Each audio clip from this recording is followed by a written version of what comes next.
RingGangRadio.com.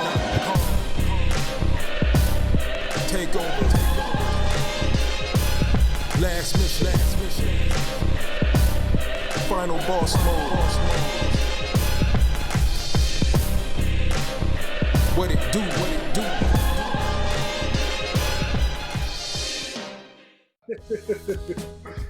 Oh man, but yeah, moving on to the next card with that's some controversy.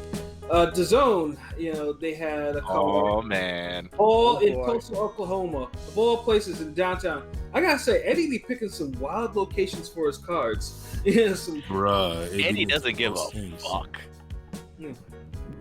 Like who thinks of putting a ring in downtown Tulsa, Oklahoma? Like who downtown anywhere? Yeah. Like, who thought of doing like the equivalent of a fire festival in Florida? Lawn chairs? Really? Yeah, but lawn chairs, damn, made up arenas that took 3 weeks to put together. Like bouncers who are just from other clubs acting as security. Yeah, they had that. And like I said, I mean, I've been to matchroom boxing and I've always been in arenas. So like I said, LB's experience and my experience is completely different, which is why I find the whole funny though. How that shit went down in Florida. Well, you gotta think about it, Pat. Arena is a perspective to some people. Sometimes even your front yard could be an arena if you're Yeah, man. Eddie Hearn literally takes the whole World Warrior Street Fighter 2 concept to heart. Like he just throwing fights this randomly. man loves Street Fighter 2 so much he wanted to relive it. Let's do this in front of a port of a boat area and just have some people randomly watching with cameras. Yeah, let's do it in his front lawn in UK. Eddie doesn't. Let's have it on a busy, the front of a busy wet market in China. The random delivery girl is on a bike in the background cheering you on. Like, let's do this in front of the Amazon building. No, in the Amazon factory, the warehouse. Do it where the elephant shit like in a Tony Jaa movie. Oh man, did they have a fight in India? That's what it's gonna be. They're just gonna take scenes from Power Rangers and just fight there. Oh man, just have a fight on a green screen, man. Holla at Ring Gang. Just have buddies running around. Have you fighting on the moon and shit. Yeah, I think so. I mean, it makes for entertaining, but at least the one in Tulsa though. I mean, it actually had a good ambiance. Like it was weird, but it was like, okay, it's the middle of the street. It did. I mean, you pan out, you see Jimmy John signs and shit, right? people looking through the windows. But yeah. I could dig it.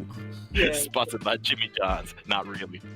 Yeah, and of course, they made references obviously to that horrible massacre, in Tulsa, Oklahoma. That if you know your Black history, it was the site of one of the. I was surprised they did that. Ever. Yeah, I'm surprised. I'm like, do you know how many white people you made uncomfortable with making them hear that? Yeah, well, they needed to be made uncomfortable. Yeah. So, kudos to DAZN. Yeah, be like, this fight has been brought to you by all the black people that died in this area. Oh man, tonight's sponsor, racism. Yeah, no, but yeah, because of you. This is what your people did. But I dug it though. The shit was cool. Like drop a little knowledge for people in the middle of all the brawling and shit. Like the first card, I'm always down for like any. But yeah, I ain't see the whole. I just seen like Walker and the Braekhus fight. Wait, I'm just gonna drop a couple bars on that one. The first 3 fights weren't anything. I mean, they're the prospects for DAZN, except for Bobby. He kind of struggled a little bit more than I expected him to, but he still won. But it was a lot closer. And then the other, prospects did what they had to do against the jobbers. Now, card. I give Bobby the benefit of the doubt because he's like brand spanking new. Well, he's 8-0 now. I mean, it's about time for him to start getting. That is still new. I know that. Now, he should start running into trouble. Now, originally though, this main event though was supposed to have Julio Cesar Martinez defending his flyweight belt against Arroyo, but unfortunately Martinez had some sickness or whatever. Not COVID though. you know, and they had to like. Whoa. Another sickness exists that's not COVID? I know, right? Like I was like, he doesn't have COVID, but he's sick. It's like, wow. Wow. You know, I'm like, here's a fun fact about COVID. It's basically Russian roulette. It's like a host of viruses, so you never know what you're gonna get. I mean, dude is a maverick, you know, to be getting sick and not COVID. Jeez, you know, goddamn. So I mean, so basically the new co-main event, you know, and this possibly, you know, obviously the fight of the night to me was Israel Madrimov, you know, who's a favorite, facing contender alum Eric Walker. Now, honestly, on paper, I didn't think Walker would be matched for Madrimov. I mean, you know, Madrimov's 5-0, 5 knockouts. I mean, pretty much Madrimov is. I think his comparison is he's a more mobile Triple G. I mean, you know, he's a Triple G that uses a lot more footwork than usual. I mean, that's his comparison. And then he goes to the body. I think it's because he looks like Triple G. I really don't see him fighting the same. Like, he fight more like damn Sergio Martinez than anything. Or either that. Madrimov looks like a distant relative of Triple G who's seen a rough life.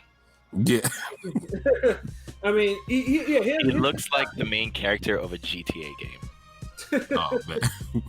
I mean, Madrimov to me, he fights like Sergio and then Emmanuel Augustus with how he fucking moves all the goddamn time, you know. But it's made for an interesting offensive combination that he likes to do. Like he'll move this way, that, throw body shots, throw headshots. I mean, you know, dude does his thing. He's gifted offensively. In this fight, though, however, Walker started exposing some of his flaws. Like the first thing that I noticed too is Walker was landing some flush right hands, either when Madrimov was shifting or pivoting, like, and he was timing him too. And I was just like, damn, he has him down that quick. Like, and they were hard right hand because he was catching him on the side of the head. And then Madrimov, when he get caught with these right hands, he would look down, like he wasn't looking at Walker as he was doing this shit. I was just like, what the fuck is this? Hey, Garcia school of left hooks. Just don't look. Oh man. You know, and then it was. I was like, man, Walker seemed to, and this fight was short notice too because, you know, they were trying to put Madrimov on there, so I think the training camp was kind of short. But I didn't expect Walker to be able to time him like that because no one else was. I would say never underestimate an experienced guy. Yeah, especially, you know, I'm like, these contender guys, like, sometimes they surprise me. So yeah, it definitely it got to be an interesting fight early, but then Madrimov started making, you know, he started controlling the action. He started, you know, going to the body more. But I swear there were like 2 blown knockdowns where I thought they were like, and both Walker scoring them on Madrimov. I actually thought those were legit knockdowns, but the referee called them, they were slips. It's probably because of like what led to the said knockdowns, because their feet always kept tying up. So the ref always had that moment, be like, "Well, I saw their feet; they tied up, so it's a slip." Yeah, and Madrimov couldn't like control his body. Like, he would lunge in with punches, but he can't stop. Like, so his body is almost like when you're guarding someone in basketball and you don't push them out of bounds, but you kind of run them out of bounds. Mm-hmm. That's what he was doing with a lot of those damn hooks and shit. And yeah, he was. It doesn't make the punches look clean enough where you could be like, yeah, that's a knockdown or that's a knockout. Like, cause I felt like he you know, he scored a knockout, but the way he ended the punch, cause he can't control his body, so I feel like he hasn't mastered his style yet. Yeah, and he has to keep leaning in, cause for that type of punch, all he had to do was just do a little quick hop and throw the left hook, but he did a lunge and then he's falling forward and it looked like he's tackling the guy. So I could low-key understand how the refs, you know, the refs still fucked up, but I could see why he scored it that way. But even before that fight, though, I mean, the biggest thing in that fight, though, is Madrimov gassed in the 6th round, and he gassed bad. You know, like, it got to the point where Walker started teeing off on him, like, dude, Madrimov was walking around with his hands down, like, walking around for him, and Walker was teeing off with heavy back combinations. I think he gassed because he was against somebody who was fighting to win and not trying to survive and shit. Yeah. Yep.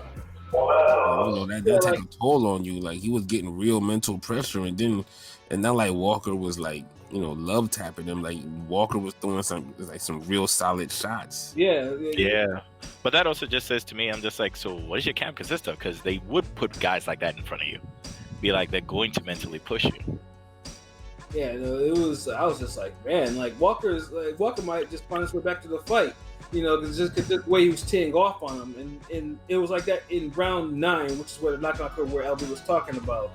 I think Walker threw a jab, and as the jab was coming back, Madrimov threw a fucking fight-ending leaping overhand left hand, and the impact was. You heard that impact. It was like that was the impact. Like dude got his equipment like rocked, and then the shoulder. Although the punch pretty much knocked him out, the shoulder, as the referee said, was the one to put him down, and that was bullshit. Yeah, 'cause I don't even think the shoulder touched him like that, but the way that the aesthetics of it, the whole forward momentum he had, it kind of helped carry the knockdown, and that's why we be on having your skills refined. Mm-hmm. So shit like that rebuild don't your happen. game. You see when Frazier had landed that damn late round knockdown on Muhammad Ali. Yeah, it was a clean leaping left hook. Right. It wasn't no leaping left hook and he fell all over Muhammad Ali. No. Or he shouldered him afterwards. It was just a clean boom. Like, oh shit. Yeah, and unfortunately for Madrimov, that was a fight-ending knockout. I mean, dude was lying there all fucked up, and then you can hear it like that. The thing with no crowds, you can hear everything like he's out, ref. What are you doing? He's out. You can hear them screaming. It was wild. I love that about no crowds. You hear the corners and stuff so clearly. Yeah, there was big wild, and the referee's like, no, not down. Hit him with the shoulder. Well, you hear Teofimo Lopez corner all the time though. Yeah. Yeah. Fuck that nigga, keep going. That was great. Oh man, they gave Walker the 5 minutes. I'm thinking to myself, like, this should be a knockout. And this is like almost reminiscent of Jesse McCaskill getting KO'd by that late shot. And they were like, the fight probably should have ended, But this was the longest 5 minutes too, yo. Yeah, this 5 minutes was bad because Walker was pretty messed up, and then it allowed Madrimov to get a second win. So when this shit finally continued, and kudos to Walker too, because that's some tough shit. Because he took a bomb to get up from that shit and want to continue that shit. I think for that. But Madrimov pretty much teed off on dude after that. Yeah, they could have stopped it in the 11th or the 10th after that. Madrimov was like beating his ass. Like and then finally in the 12th round though, Madrimov got a point took finally. I forgot what he did. Was it like a low? I think it was like a low blow or something. But immediately, as soon as he got the point took and they continue, he dropped Walker with a right hand. Like, I'm thinking to myself, okay, this fight should be over. And then Madrimov was, I thought he was gonna get like a late round knockout, but Walker held on though. He was trying. Yeah, he was still trying to win. Fuck it, man. I let this fight, go this far, and I didn't have so much fuckery in this. I'll just let him go. Yeah. Beating be damned. Exactly, So I mean, he went to the belt, and Madrimov was the rightful winner. He won on all 3 cards, and in doing so, gets himself into a mandatory position to face. Now, I think Eddie Hearn just confirmed today to face the winner of Charlo Rosario. Okay. From this fight, I would say Madrimov cannot beat Charlo right now. Cannot. No, he's too unrefined. Still unrefined. Shit, However, I don't know if he beat Rosario. He's 50. To me, he's 50-50 with Rosario, only because, like I said, I don't think much of Rosario either. But he has heavy hands, and he's that jab right hand. I mean, and he's not as wild. Consistent jab than Walker. Yeah. Walker needed a consistent jab. Like he was trying to time him with right hands instead of the damn jab. Right. And so he probably could have got in more power shots if he put that jab on him. Because once he was disrupting him, and he seen all the shifting and shit he was doing, I think that could have made a difference. But who knows? Right. And like I said, Madrimov, he was even saying that, he was a tough opponent, and I honestly, yes, he was robbed of the knockout. But I would hope too that whatever his next fight is, if he does get the winner of Charlo Rosario, that they actually give him a camp, because he said he had a short camp for this because it was like a late addition to the card.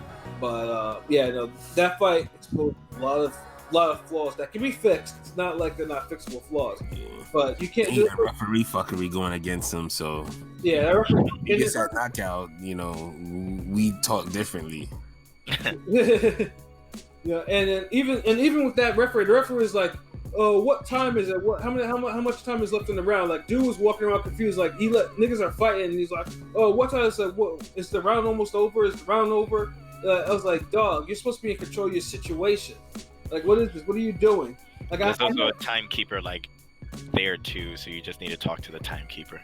Right. I know it's 92 degrees in Tulsa, but damn, like, get it together. You know what I'm saying? You know, but yeah, massive referee fuckery, like I said, and thankfully, you know, Walker was all right, because I think after that, I think both Lou DeBell, I think is his promoter, you know, confirmed that, you know, he went to the hospital just to get checked out, and he got released later on that night. So good on him. He still needs to take a break though. Oh yeah, no, you have to, because that was too much of a beating that he took.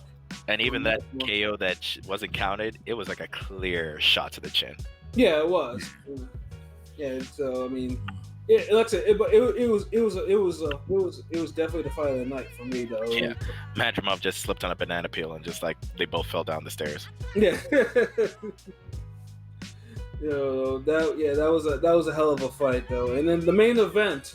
Loaded Lux. Braekhus versus Jessica McCaskill. Nah, Loaded Lux. That's who that was. Get that work. Come get this work. Talk to that nigga. Talk to him. Yo, Smack. Who is this nigga? Oh man, I wish that fight went by too quick. I wish it was 3-minute rounds. It was. Yeah, that's and the thing is like all the ladies have been trying to push for that. I was just like, just give them the 3 minutes. Yeah, and put in a little extra, you know, on that purse too. Yes, they deserve it. Right, and I know before that, even that soccer mom who was sent to the shadow realm by Estrada deserved a bigger paycheck. She shouldn't have been fighting in the first place. Fuck that. Yeah, for real. They could have just paid her to stay home on that one. I know, right? Yeah, stay home purchase. Like, you know what? Let's just cancel fight. You don't need to show up. Just take this purse. You know, but it's like, nah, I'm undefeated though. I'm like, all right, good luck.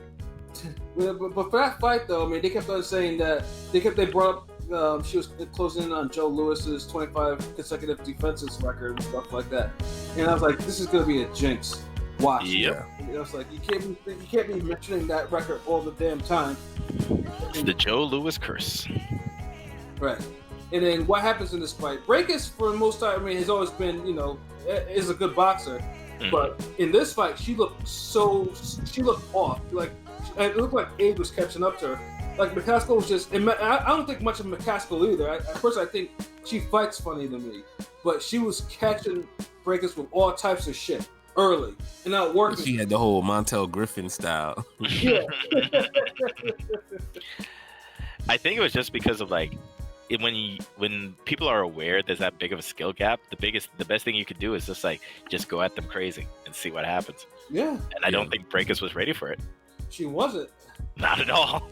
She's gonna get this she work. Didn't, like, prepared for it until like maybe the 6th round, where it kind of felt like she kind of knew everything that was going on, and Jessica had already started slowing down too. So exactly, they went halfway through a DMX album, and then she started to realize how the next tracks were gonna go. Hold on, he's gonna go on this one, right? Like, you're gonna hear another Swiss beat, right? Yeah, I think I know how this goes. I mean, the right adjustments were made, just might have been a little bit too late by that time. Yeah. It was a combination of too late, but it was also because even though Cecilia was making those like changes and coming back, she was drained already at that point. Right, yeah, because she didn't know how to handle the aggression, and then McCaskill kept on handling with overhand right and swarming her and stuff like that. I mean, that's even for 2-minute rounds, you know, that will mentally tax you. Yeah. And clearly for Braekhus, who's like 37 right now and all that, I mean, I thought she was 38. She's 38. She's 38? Oh, damn. You know, 38 and you're still boxing. Oh wow. Damn. I mean, but when you undefeated and undisputed, I mean, box. you know, it's up to everybody else to kind of tell you to stop boxing. Right. And let's say telling you. You know, she did make it. Braekhus did make a stand in the final couple rounds, though. You know, she tried. You know, she adjusted. She landed her jab. You know, she started landing the right hands. And I think McCaskill put enough rounds in the bag where it was just like she finished the fight strong too.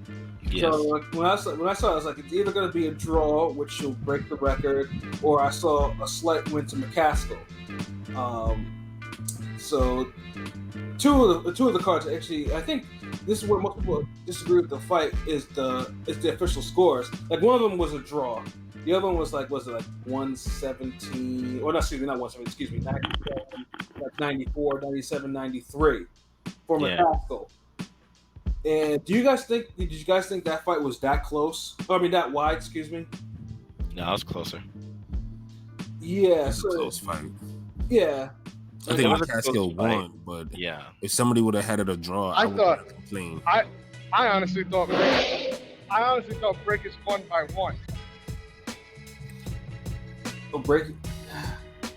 I just couldn't see Braekhus winning this fight. She lost too many early rounds, bro. Right. This is like Hagler-Leonard to me, man. But yes, the early rounds, but she didn't get swept. Like, I didn't have her getting swept the early rounds. Shit, I had her losing the first 4 rounds. Yeah, like Braekhus she dropped a lot of those early rounds just because she just didn't know how to handle it. Yeah, no, I mean, definitely, I gave McCaskill definitely the first 3. I think I gave her either the 4th or the 5th. I don't remember which one. I didn't give her both of them. So I would say the biggest issue was it just took Braekhus too long to get like warm up. Right. Yeah. She had a slow start, and McCaskill took advantage of it right away. Yeah, because she should have had her downloaded by the 2nd round, even the 3rd round, but nope. And then another thing that was also mentioned with Braekhus too, like this, she actually trained for this fight at Big Bear with Abel Sanchez. So I saw all types of jokes on Twitter about that shit. When I saw Abel Sanchez, I'm like, oh my god, there's an Abel sighting. Yeah. And she trained like the story was like when Triple G moved out of there, she moved in. And I was just like, that's probably not really yeah. And besides, Abel's style of coaching is not conducively meant for someone like Braekhus. Hell no. Unless you actually want to be offensively. because be a swarmer. Braekhus isn't going Mexican style. McCaskill would be a better. Needed to do something though. McCaskill would have been a better fit for Abel. Right. And it's and Abel Sanchez, unfortunately, like I said, it's just his reputation right now is he's a curse now. And unfortunately, a long-time champion got her 0 snap and her 4 belts. So, oh yeah, she got that work. Yes. So I mean, but Braekhus, she took it in stride too. I mean, Braekhus. Yeah, she talked about that. She was talking about maybe retiring and stuff like that, and how glad she was to be like a pioneer. And she gave McCaskill her props, though. She didn't say it was. Yeah, she was humble as fuck. Yeah, Braekhus just seems to be that kind of person. Yeah. Win or lose, she'll take it in stride. Yeah, so it was definitely a good fight, though. Well, Romero could learn something from Braekhus' humility. Exactly. I mean, there was no incentive for him to be humble. He got the win, so the bullshit win, but there was no reason for him to be humble. His incentive. Mm-hmm. Just like Mourinho said. You know what? Rolando, even though I would just like keep clowning on him, he's basically like when you play a game, you keep beating a guy, and then the guy gets that one win. He's just like, I'm the champ. I'm out. Yeah. took his ball and went home. Basically pulled a Cartman. Screw you guys. I'm going home. Because even though everybody said like, but the stats, the evidence, everything says you didn't win. He's like, don't care. So what if I smacked your controller away?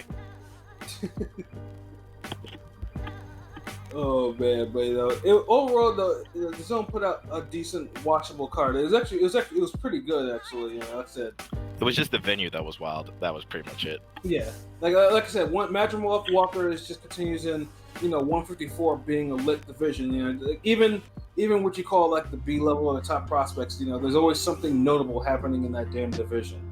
Oh, actually, because of the McCaskill Braekhus fights, I know me and LB were talking about it, but there was a certain someone with the Twitter fingers running their mouth, pretty much saying, "Is this your queen?"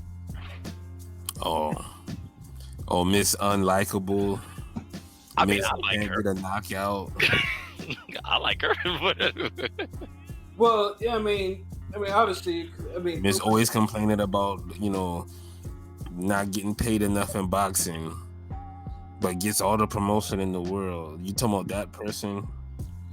Yeah, I don't know what Clarissa Shields' problem is. I mean, well, she didn't have any problem with Braekhus, though. It was like, Braekhus, she was like, oh, Braekhus. When Braekhus had that speech, she was like, oh, Braekhus, that was such a wonderful speech. You've been such a wonderful pioneer, blah, blah, blah, blah, blah. But, I think it's just because, like, Shields just likes to talk shit. That's pretty much at this point. Yeah. I don't know, man. It seemed like something else there. Just. Well, we all everything. Know. We all know Clarissa Shields' story. Like her fights are not necessarily exciting. For all the shit that she talks, she only has 2 KOs in 10 fights. And only just recently, fight dropped an opponent. Mm-hmm. So it's like, and then she fights for Showtime, which doesn't really have any women fighters like that in their stable like that, and she fights in a division where that's where it's not. That's why she kept going after Braekhus so she could have her move up. But like, come on, like she's so naturally bigger than Braekhus. Like, stop. Yeah. This is also why I really hate how these companies have like beefs with each other. Just cross promote already. But the thing though, Clarissa Shields though, she's not politically bound. She's fought on the zone before. She can move. Then she might as well just be like, the skip the dishes of a beating. Just go like, where's this other girl? Just go travel to where she is. Literally be a world warrior. I mean, honestly, for women fighting, it's you either have to fight with Hearn or with Oscar. Those are Oscar or his plug. Or even Top Rank has probably both. Hell, even Top Rank has a more focused women's. Even they have a women fight that they focus to try to get her a good enough. Top Rank is trying anything at this point. They're just like, fuck it, we'll get women. Yeah, but it's like Shields should really make a choice to figure out where she wants to fight. Showtime's not doing it. Like Eddie Hearn's fight camp series, the women fights on there have been nuts. Have been pretty good. Bruh, this is the thing. Until Shields find you got all these fine, female boxers out there that surround her division. She just need to go ahead and just concede a little bit and fight one of them instead of saying, "Oh, you need to step your weight up." Yeah, I'd be at this point if I'm feeding for fights, I'd be like, "Where you want to go? To quote a UFC fighter, Mr. Khabib, send me location." or just go ahead and just make an offer to Amanda Nunes and just fight in boxing and fight in MMA. But Cyborg. Cyborg would be the better fight. Yeah, but Nunes got the momentum now. Yeah, but they're nowhere near the same in weight, are they? They both look big, nigga. What the fuck? This moment of misogyny brought to you by Rain Gang Radio. I'm just saying, if anything, Nunes almost look bigger. But either way, Shields should understand, as the women get getting more attention, she has to do something. This coming weekend, and we'll preview this tomorrow. We have Taylor Persona 2. So it's if you want to maintain your position as a premier female fighter, you got to do something instead of being Twitter fingers. Yeah. Make a fight. Deontay Wilder on when somebody loses, and not the way to go about it. Exactly. Because the boxing guys don't like ugly. So, because if you get a struggle fight or happen to lose your next fight, then that means everybody's gonna go in on you. Yeah, and they already are. Like we follow her Twitter, so I mean, every day she's saying something. She's saying some shit. You know, that's what she does. You know, she beyond it. People come at her. She fires back. She is effectively a Twitter nigga. She's been infested by the world and toxicity of Twitter, so she's not just responding like everybody else on Twitter. But it just being real life. Remember the amateur video that was out when she's damn getting at somebody's kid and said, "Nah, he lost that. You try." I told you, she's and fully she getting into it with someone's mom. I was like, yo, right. You know, the power of Twitter. It doesn't matter what position in life you are going down into the mud. That is like it's a lot of anger in her. Like, I just want to see that anger translate to knockouts. Ooh, that'd be amazing. Facts. I mean, when Tyson was spazzing out on everybody, you know, he was still knocking people out, so he was like, okay. But, you know, no one wants to see an angry person that can't knock anybody out. The fuck? I don't sense anger from Milanaji. It's more like whiny spoiledness. Because, you know, he's a good guy. He's a good guy from Staten Island. You know, like all the good guys are. Because, you know, they don't like these movies. I mean, these other people, the Urbans. But let me ask you this, Pat. You think we'll see a rematch, or our Braekhus need to just call it quits? I think Braekhus should probably just call it quits, because the way she was talking, she was already talking before that, you know, she was thinking about retiring. I'm just thinking right now, I think she's probably wearing down, because you know how it is mentally. If you're not in the right mental state to do it, then why fight? You know what I'm saying? Especially if you've had a good run. Yeah, she had a great run too, and most likely, you know, she'll probably get some recognition for it down the line. Exactly, her name will carry along for a while. And it's better to just lose a close fight than to fight again and then maybe lose even worse. Oh yeah, it's better to have, like, you know, this pass the torch moment. Like Cecilia just literally had her anime, like, you know, pass the torch moment. Right. Yeah, agreed. And I know McCaskill right now, I know she's probably got to use those belts to try to get a rematch with Katie Taylor. I think Katie Taylor is like the only one that's actually... The winner of the Katie Taylor-Pursoon fight is going to be the mandatory challenger for McCaskill. Well, I mean, they're 12 pounds apart in their division, so, I mean, I don't think... Oh, well, that's fun. Yeah, Katie Taylor rematch, I guess. Yeah. Yeah. You know, so, what the fuck I know about Wade? I'm just glancing at people. But I don't think that's gonna happen if Pursoon gets her way again. Yeah, you know. Yeah, all the judges see it. Oh man, yeah, but yeah, we can't. Oh, you know, these judges right now, I don't know. Some of them have, like, you know, money glasses. Some of them just apparently have Stevie Wonder vision. Others are just like, yo, I'm not even looking at this fight. Why am I here? Well, at least it's not in the U.S., so I mean, who knows? I mean, well, bad judging has affected the world, my friend. There are bad judges everywhere around the world. They're just unique in their own way. Well, yeah, I mean, Germany. Yeah, that's the best way to put it. Yeah. In 2020, every country is Germany when it comes to bars.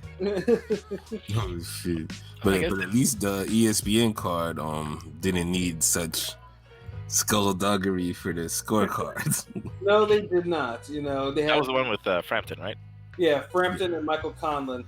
Oh my god, those two fights are amazing to watch. Michael Conlan, though, I think is right now. I still understand this career move. Michael Conlan had a guaranteed shot at the featherweight belt, but gave that up to go down to 122, which is a division that's probably a little bit harder to win a belt. It's gotten a lot harder, actually, I should say. Yeah. Wait, you said he went down? Yeah, he went down. He moved down in weight. So what? He's trying to be like a big guy in that division? No, I mean, I actually think he was a featherweight. I just don't know. Oh. I just don't know why he went down to 122. Doesn't make No, that's what I'm saying. Like, because if he went down to 122, that means he'd be a big guy in 122. Yeah, and it kind of looked like he was drawn too. Like, I mean, he made the weight, but he didn't look like he was, you know, it was a healthy. But okay. Who was he? Let me start again. Who would have he fought if he did take that title opportunity? Well, he would have been number one contender for when Shakur Stevenson vacated the belt. Oh. That's how close he was to a title shot. I was just taking the belt then go down. Yeah, but who knows? Like, I mean, I'm pretty sure Top Rank has plans for him. You know, they probably want someone else to pull up to that title. Who knows? But, Nobody knows what Bob the Builder decides. Oh man, but Conlan's performance was decent. Yep. I don't know. See, the power didn't seem like it was there like that. Nope. But I rate his body shots 7 out of 10. Yeah. Body shots were on point. Yeah, all the ones that weren't low. Yeah, I mean, dude was almost got disqualified. I mean, he got 2 points taken. I was like, oh god, he's flirting with a DQ. Like, I was just waiting for only a matter of time before he loses his 0. He was watching a bunch of Andrew Galata fights. Yeah, I was just like, man, this dude's having an off night. Because like I said, he didn't look all that great for the first half of the fight. But after he got the low blow, after he stayed away from the body, you know, he started controlling the fight. And then his opponent was like in retreat. Like he stopped engaging. And then finally in the final round, you know, he hit like a left hook, and then he landed like a barrage. And the referee was like, you know what, no more. You know, we're gonna stop this shit. So yeah, he got the stoppage, thankfully. But I saw on Twitter, back to Twitter, that it was not too conscious performance. You know, in terms of like, I mean, the things that I saw for Michael Conlan is like he isn't like a top level prospect. Like basically, he's an ordinary prospect. I don't know what would you guys think about Michael Conlan in terms of that particular fight. I would say it's probably the effects of him going down and feeling drained. Yeah. So it's really hard to tell because that's like what his first fight at 122. Does he plan to stick around there, or was it just a one-off? No, it's not a one-off. I think he's sticking around there for a little bit. I mean, I'd say just wait to see how he looks after that. Yeah, and the dude was tough. So I would just say I'd rather see how his offense wasn't there like that for, you know, like I don't remember him landing anything of note on Conlan, and it's like Conlan still had trouble with the guy. Yeah, I still say it's the weight drain. Yeah, and in comparison to like a Josh Warrington wasted that guy in 2 rounds, and he only has 6 knockouts. Yeah, because I feel like, you know, if he would have put punches together more consistently, he would have probably got him out of there. But it's like he kept at the body for so long, and it's like, damn, if you hit somebody in the body that many times and you ain't slowed them down yet, I don't know, man. That's a problem. Yeah, body shots guarantee slowing someone down. And some were low, so you know that's even worse. So, like, how do your nut shots improve the stamina of somebody else? Imagine if Cotto hit somebody that many times to the body. Oh my god. Or any other fighter that we think is, you know, supposed to be serious. They ain't getting up. Yeah, so Michael Conlan, you know, it was decent. It wasn't a bad performance, but it wasn't something that just made me like, you know, blow me away. Like, okay, he's that guy. Right. He's gonna need a couple more of those 122 fights for me to think that he challenged one of the champions there. You know. Don't rush his ascension. Like, I was gonna say, isn't Rigo still at 122? No, he's still like the man at the division, but no, Rigo's fighting at 118, which is another thing I'm just like, I don't even know what Rigo's doing anymore. Rigo's at PBC. I mean, 1 minute he's getting his equilibrium knocked around. Next minute, you know, he's doing what his usual stuff. People absolutely hate it. Like, Rigo can't catch him. I remember that last fight he had. Yeah. It was such an entertaining fight because his opponent was so visibly expressive on his face. Yeah, that fight was like the first round. Rigo's catching all types of bricks, and you're like, God damn, Rigo's about to do it again. He's about to get into another fight of the year brawl. But after that first round, he went back to his regular style. It's like, God damn it, why is this fight ending? Yeah, but it didn't help. Like the other guy, even though he was talking trash, his eyes were wide, be like, "Oh shit, I don't want to get hit by that again." Yeah, I mean, like I said, it was a horrible fight to watch. Yeah, like, one thing about Rigo, horrible. I was laughing the entire time. Like one thing about Rigo, his style is it's hard to watch at times, but he can punch. He punches hard. He's a elite puncher. That's that's what most people like. Like you can bash him around a little bit, but if you get caught too many times around, you will get hurt. You know, like that Japanese dude who got his face rearranged. Yeah. Oh man. Or even that Seha cat, you know, that went to war. Like he eventually took too many reigns and he went down. So it's like, yeah, Rigo isn't above. Although that fight was kind of stopped on some funny style shit. Yeah, that was. Yeah. Anyway, Meanwhile, let's get to that other fight where the body shots were 10 out of 10. yeah. Oh man. Oh, the Frampton fight. Yeah. Fucking. Yeah, I'm doing Now, the Birdman Frampton hand rub right performance. now. Yeah, It's so those body priceless. shots. It was so priceless. Yeah, I mean, I thought I wasn't really too impressed like in the first couple of rounds, but then once Frampton finally found his rhythm, yeah, he basically, like I said, he beat the shit out of that guy. I was gonna say He just was basically rusty. said, he was just like, I'm rusty. All right, now I remember. Fuck you. And see, the thing is, at least, I think he was fighting a better opponent than Conlan because this guy at least was bigger, seemed stronger. He was Until he threw the controller away.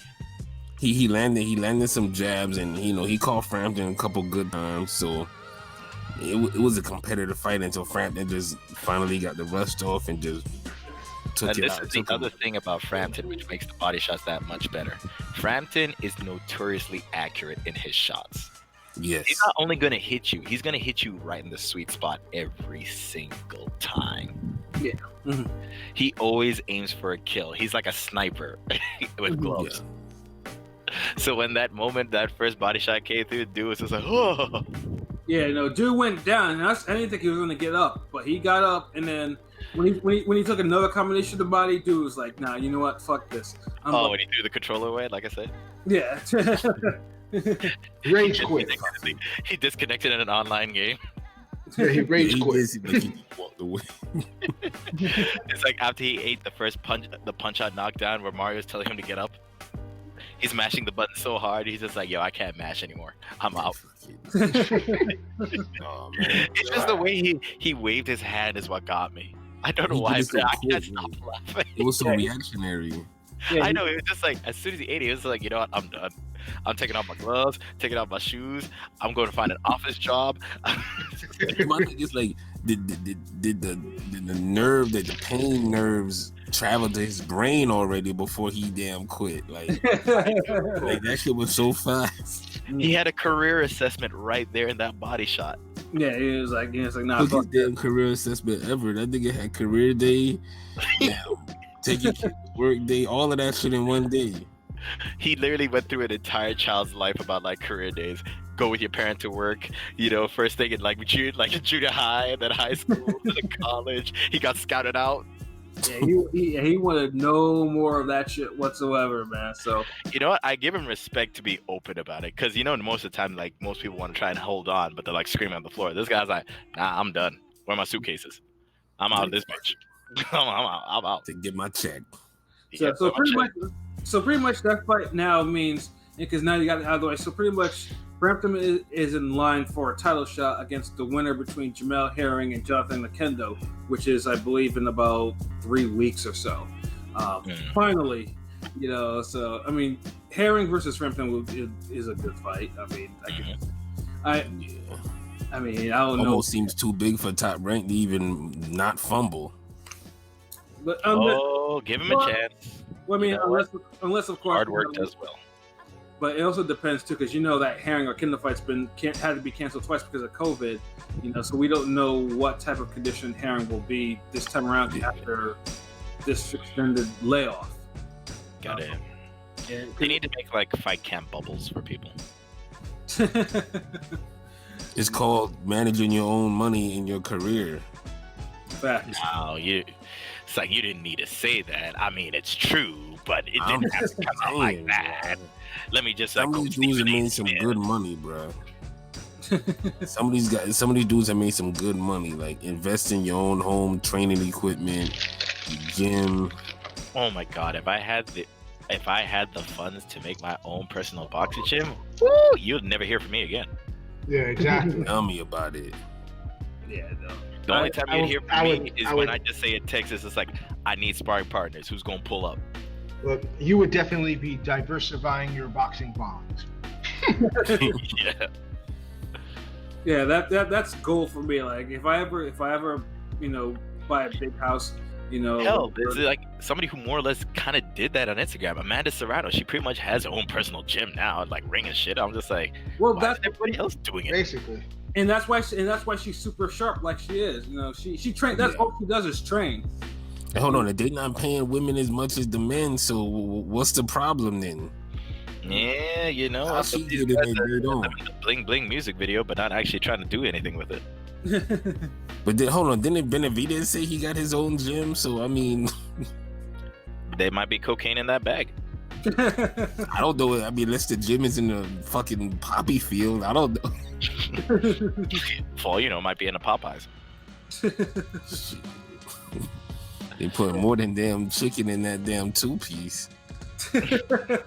Chavez Jr. makes occasional visits. I want the red beans and rice, 8-ball.